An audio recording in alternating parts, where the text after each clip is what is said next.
We are, a lot of us, a great deal sadder, more anxious, more incomplete and more restless than we really need to be because of something very large that's missing from our lives. What's worse, we don't even know what this thing is and how much we crave it because we don't have the right concepts, experiences or encouragement to help us locate it. What we long for and are slowly dying without is community.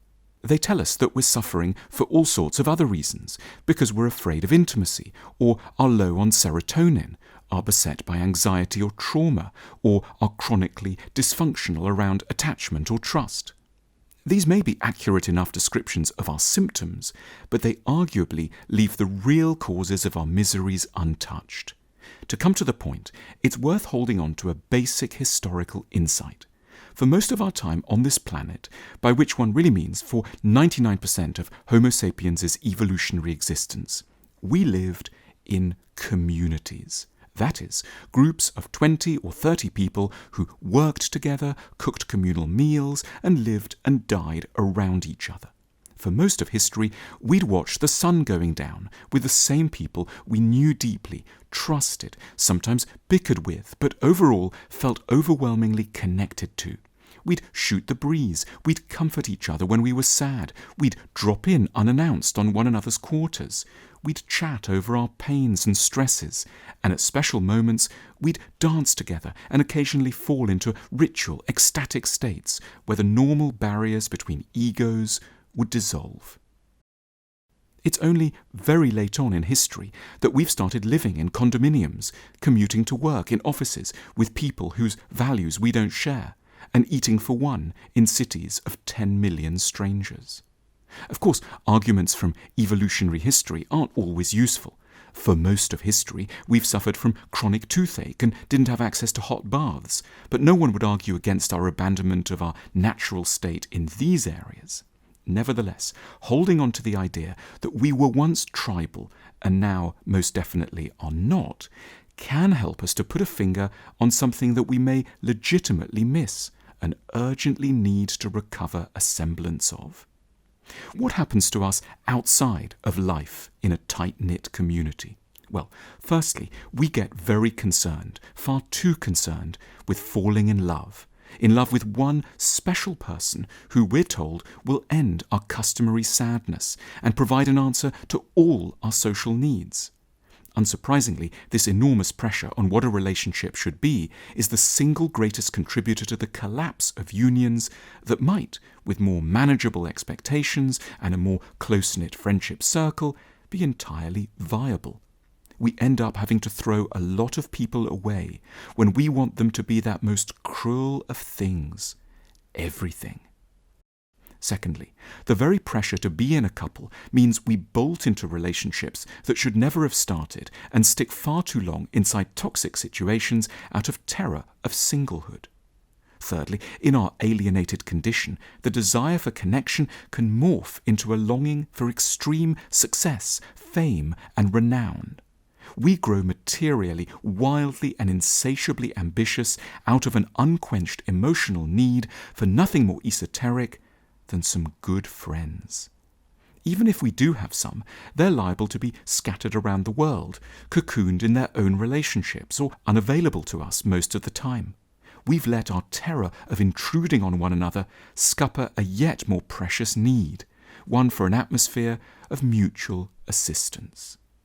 Finally, our picture of what that nebulous category other people is like grows very somber because we meet one another not in person, but via the media, something which constantly gives us cause to believe that other people are fundamentally extreme, dangerous, and cruel.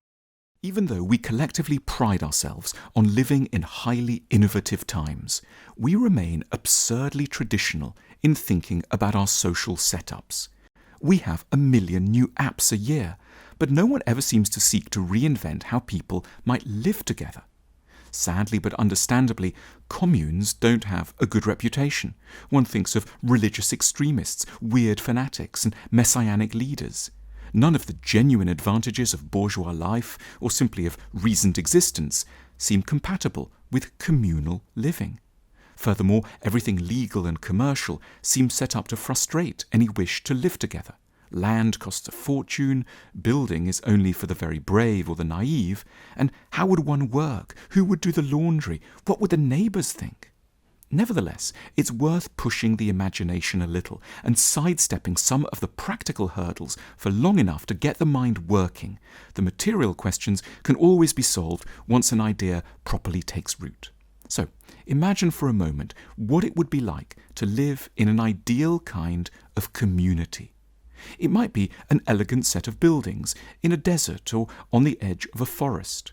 Everyone would have a room, 20 or 30 in all, modest but dignified, laid out amidst an array of charming communal areas. Breakfast, lunch and dinner, simple and nutritious, would be eaten in company at long tables. There would be a commitment to look after one another, and fellowship based around shared ideals and values. The craving to get ahead would subside. It would be enough just to be accepted by this kind group. This would be one's tribe, to whom one would open one's heart and entrust a substantial part of one's life. We'd have a joint sense of what meaningful work was, and some of the most important work would be offering one another reassurance. We might have partners, but we wouldn't expect them to be everything. A chance to share thoughts and emotions with other people would take a lot of the pressure off couples. We'd have a daily impression of mattering to others. Our impulses to addiction, power, and paranoia would lessen. We'd rarely go online. The point isn't right now to have an exact blueprint for a commune, but to wake ourselves up to our desire for one, after which anything can flow. Our ancestors were unfortunate in 1,000 ways, but they may well have had something that we are unknowingly dying for, their own tribe. Our perspective cards feature tools for a wiser, calmer perspective on life. They help to restore calm and clarity, even during difficult times.